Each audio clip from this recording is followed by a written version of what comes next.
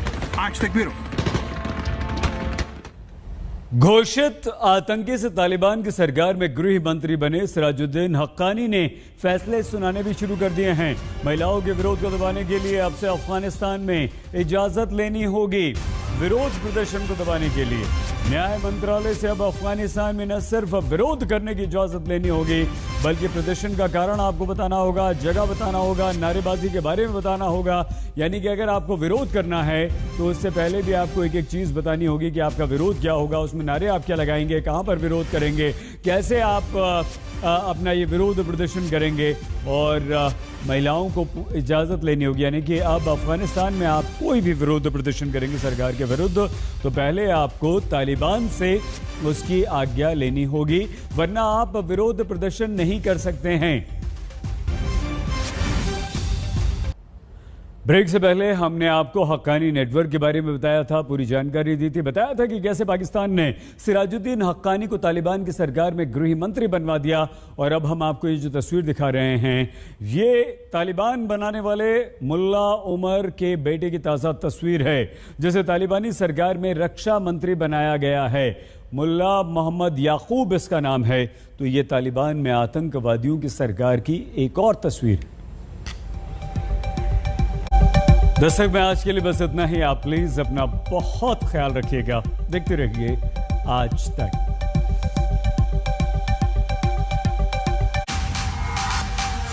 आज तक बेमिसाल